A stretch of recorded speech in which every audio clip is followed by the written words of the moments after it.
இன்னைக்கு எபிசோட்ல என்ன நடக்குதுன்னா, மீனா ஒரே குழப்பத்திலேயே இருக்காங்க ரோஹிணியோட விஷயத்த நினைச்சிட்டு. விஜயா காஃபி கேட்டதுக்கு டீ கொண்டு வந்து கொடுக்குறாங்க. என்னடி காஃபி கேட்டா டீ கொண்டு வந்து கொடுக்குறேன்னு சொல்லிட்டு விஜயா கேட்குறாங்க. அந்த நேரம் பார்த்து மனோஜும் ரோஹிணியும் வராங்க. ஒரே சந்தோஷமா வந்து ஸ்வீட் கொடுக்குறாங்க. எங்க ஷோரூம்ல இன்னைக்கு தான் ரொம்ப டிவி அதிகமா வித்திருக்கு அப்படின்னு சொல்லிட்டு மனோஜ் சொல்றாரு. டே இதுதான் சந்தோஷமான விஷயமா? நான் கூட ஏதோ சந்தோஷமான விஷயம் சொல்ல போறீங்க அப்படின்னு சொல்லி நினைச்சிட்டு கேட்டேன் அப்படின்னு சொல்லி அவங்க சொல்றாங்க. என்னம்மா இப்படி சொல்லிட்டேன்? இது வரைக்கும் எங்கள் ஆஃபீஸில் இதுதான் ஹையஸ்ட் பிஸ்னஸ். இவ்வளோ டிவி விற்றதே கிடையாது. இதே மாதிரி விற்றா நான் இன்னும் கொஞ்ச நாள்லேயே பெரிய பிஸ்னஸ் மேன் ஆயிடுவேன் அப்படின்னு சொல்லிட்டு மனோஜ் சொல்கிறாரு. அதெல்லாம் சரிதான்டா, ஆனால் சந்தோஷமான விஷயம்னா சீக்கிரமாக உங்களுக்கு குழந்தை பிறந்தா அதுதானே சந்தோஷமான விஷயம். அதுக்காக தான் நான் வெயிட் பண்ணிட்டு இருக்கேன் அப்படின்னு சொல்லிட்டு விஜயா சொல்கிறாங்க. அந்த நேரம் பார்த்து ஸ்ருதி ஹஸ்பண்டும் வராங்க. வந்த உடனே என்ன மீனா இவ்வளோ சந்தோஷமான விஷயத்த நீங்கள் இன்னும் சொல்லவே இல்லை, எங்ககிட்ட எதுவாக இருந்தாலும் சொல்லுவீங்கல்ல, ஆனால் இந்த விஷயத்த எங்கிட்ட சொல்லவே இல்லையே அப்படின்னு சொல்லிட்டு உள்ள வராங்க. என்ன விஷயம் எதுவும் எனக்கு தெரியலையே அப்படின்னு சொல்லிட்டு மீனா ஒரு மாதிரியான மனநிலைமையோடய கேட்டுட்டு இருக்காங்க. முத்து எவ்வளவு பெரிய காரியம் செஞ்சிருக்காரு, அவர் தான் இப்ப ட்ரெண்டிங்ல இருக்காரு, சோசியல் மீடியா ஃபுல்லா அவரை பத்தி தான் பேசிட்டு இருக்காங்க, உங்களுக்கு தெரியாதா என்ன அப்படின்னு சொல்லிட்டு ஸ்ருதி சொல்றாங்க. என்ன விஷயம்னு சொல்லி குடும்பத்தில் இருக்கிற எல்லாரும் கேட்குறாங்க. அப்படியே அண்ணாமலையும் வராரு. என்ன விஷயம் அப்படின்னு சொல்லி கேட்குறாரு. கரெக்டாக முத்து மாலையோட ஸ்வீட்டோட வராரு. இந்த மீனா ஸ்வீட் எடுத்துக்கோ அப்படின்னு சொல்லிட்டு ஃபர்ஸ்ட் மீனாக்கு தான் ஸ்வீட் விட்டுறாரு. என்னங்க விஷயம் அப்படின்னு சொல்லி கேட்குறாங்க. அதை நான் சொல்றேன் அப்படின்னு சொல்லிட்டு ஸ்ருதி சொல்றாங்க. முத்து வந்துட்டு இல்ல அதை நான் சொல்றேன்ப்பா அப்படின்னு சொல்லிட்டு அண்ணாமலை கிட்ட போய் சொல்ல போறாரு. நேற்று காட்டில் ஒரு சவாரிக்கு போயிருந்தேன்ப்பா. ஒரு பிரெக்னென்டான லேடியை கூட்டிட்டு ஹாஸ்பிட்டலுக்கு போயிட்டு இருந்தேன். போற வழியிலேயே அவங்களுக்கு பெயின் வந்துருச்சு. அதனால அப்படியே மார்க்கெட்டுக்கு வண்டியை விட்டுட்டேன் அப்படின்னு சொல்லிட்டு சொல்றாரு முத்து. கேட்ட மனோஜ் இருந்துட்டு ஏண்டா மார்க்கெட்டுக்கு போவாங்க, ஹாஸ்பிட்டலுக்கு தானே போகணும் அப்படின்னு சொல்லிட்டு சொல்றாரு. அதையுமே விஜயாவும் சொல்றாங்க. அவன் ஏதோ சொல்ல வரான், அவன் சொல்லட்டும், அதுக்குள்ள அவசரம் கொடுக்க மாதிரி பேசாதீங்க அப்படின்னு சொல்லிட்டு அண்ணாமலை சொல்றாரு. உடனே முத்து சொல்றாரு, அங்க கூட்டிட்டு போனப்பா, அங்க இருக்கிற அக்கா அவங்க எல்லாம் இருக்காங்கல்ல, அவங்க எல்லாம் சேர்ந்து என்னோட காரை சுத்தி ஒரு துணியை கட்டிட்டு சுடுதண்ணியெல்லாம் கொண்டு வாங்க அப்படின்னு சொல்லிட்டு பாத்துக்கிட்டு இருந்தாங்கப்பா. அப்புறம் என்ன பாச்சு அப்படின்னு சொல்லி கேட்கிறாரு. ஆமாப்பா, கொஞ்ச நேரத்துல ஹாஸ்பிட்டல்ல கேட்கற மாதிரி குழந்தை அழுகிற சத்தம் கேட்டுச்சு அப்படின்னு சொல்லி சொல்றாரு. அதை கேட்டோன்னு எனக்கு ரொம்ப சந்தோஷம் ஆயிடுச்சுப்பா அப்படின்னு சொல்லிட்டு முத்து சொல்றாரு. அதை கேட்டு மனோஜ் வந்துட்டு ஏன்டா அப்படி இப்படி ஏதாவது ஆயிருந்ததுன்னா உன தானே போலீஸ்ல பிடிச்சிட்டு போவாங்க, ஹாஸ்பிட்டல் கூட்டிட்டு போக உன்னை யாரா மார்க்கெட்டுக்கு கூட்டிட்டு போக சொன்னது அப்படின்னு சொல்லிட்டு பேசுறாரு. டே ஓடுகளை நீ சும்மா இருடா, ஹாஸ்பிட்டலுக்கு கூட்டிட்டு போற அளவுக்கு டைம் இருந்தா நான் ஏன்டா இப்படி செய்யறேன் அப்படின்னு சொல்லிட்டு முத்து சொல்றாரு. அப்புறம் அண்ணாமலை இருக்கு தாயும் செய்ய நல்லா தானே இருக்காங்க அப்படின்னு சொல்லிட்டு கேட்குறாரு. ஆமாப்பா, சுகப்பிரசவம். அந்த குழந்தைய பிறந்த உடனே அந்த அம்மா என்னை தான் கையில் தூக்கி கொடுக்க சொல்லிச்சு.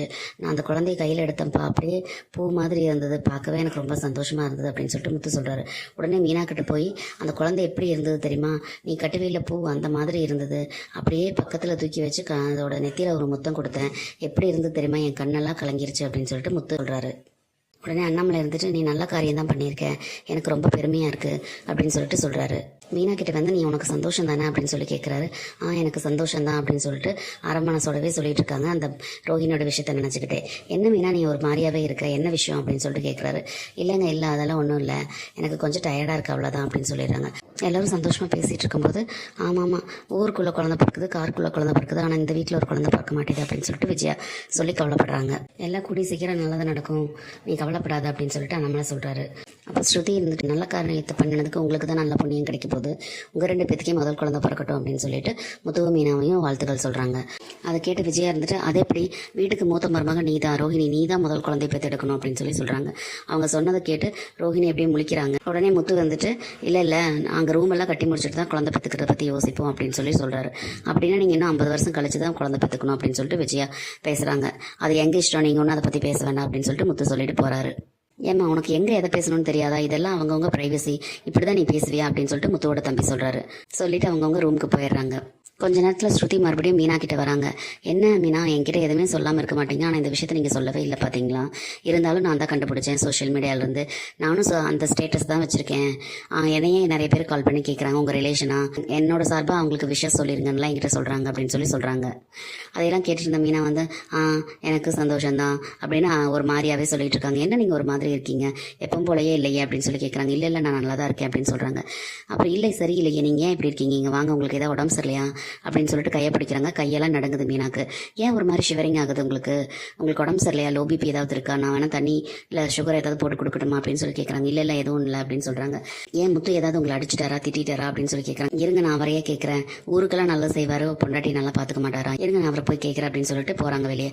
உடனே மீனா ஸ்ருதியை உள்ளே இழுத்துட்டு கிச்சன் டோரை சாத்திட்டு இல்லை நான் உங்ககிட்ட சொல்கிறேன் இங்கே வாங்க அப்படின்னு சொல்லிட்டு தயங்கி ரோஹிணியோட விஷயத்த சொல்கிறாங்க. இந்த மாதிரி அந்த மாதிரி அப்படின்னு சொல்லிட்டு தயங்கிட்டு இருக்காங்க மீனா. என்ன விஷயம்னு சொல்லுங்க மீனா அப்படின்னு சொல்லி ஸ்ருதி கேட்குறாங்க. இல்லை, நேற்று என் தங்கச்சி வேலை செய்கிற ஹாஸ்பிட்டலுக்கு நான் போயிருந்தேன். எனக்கு அங்கே பூ ஆர்டர் கிடச்சிது. அதனால் அங்கே அவளை போய் பார்க்குறக்கு போயிருந்தபோது அங்கே ரோஹிணியை பார்த்தேன் அப்படின்னு சொல்லி சொல்கிறாங்க. சரி, அதனால் என்ன அவங்க செக்கப்புக்கு போயிருப்பாங்க அப்படின்னு சொல்லி ஸ்ருதி சொல்கிறாங்க. ஆமாம், ஆனால் அவங்க அப்படின்னு சொல்லி தயங்கிட்டு இருக்காங்க. சொல்லுங்கள் என்னன்னு சொல்லுங்க.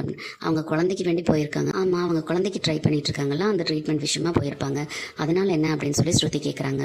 ஆமாம், அதெல்லாம் சரிதான். ஆனால் அவங்க செகண்ட் பேபிக்கு ட்ரை பண்ணிட்டு இருக்காங்க அப்படின்னு சொல்லி அவங்க ரிசல்ட் சொல்லுது அப்படின்னு சொல்லி மீனா சொல்கிறாங்க. என்ன சொல்கிறீங்க அப்படின்னு சொல்லி கேட்குறாங்க. ஆமாம், ரிசல்ட் எல்லாம் போய் சொல்லாதில்ல, என் தங்கச்சி கேட்டு விசாரிச்சு தான் சொன்னா. அவங்க செகண்ட் பேபிக்கு தான் ட்ரை பண்ணிட்டு இருக்காங்களாம் அப்படின்னு சொல்லி மீனா சொல்கிறாங்க. கேட்டு ஸ்ருதி என்ன சொல்கிறீங்க அப்படியா அப்படின்னு சொல்லி ரொம்ப ஷாக் ஆகுறாங்க. இன்னைக்கு எபிசோடில் இந்த மாதிரி விஷயங்கள் தான் நடக்குது. இதுக்கு மேலே என்னெல்லாம் நடக்க போகுதுன்னு நம்ம பொறுத்திருந்து பார்க்கலாம். வீடியோ பிடிச்சிருந்தா லைக் பண்ணி சப்ஸ்கிரைப் பண்ணுங்கள் ஃப்ரெண்ட்ஸ். தேங்க்யூ.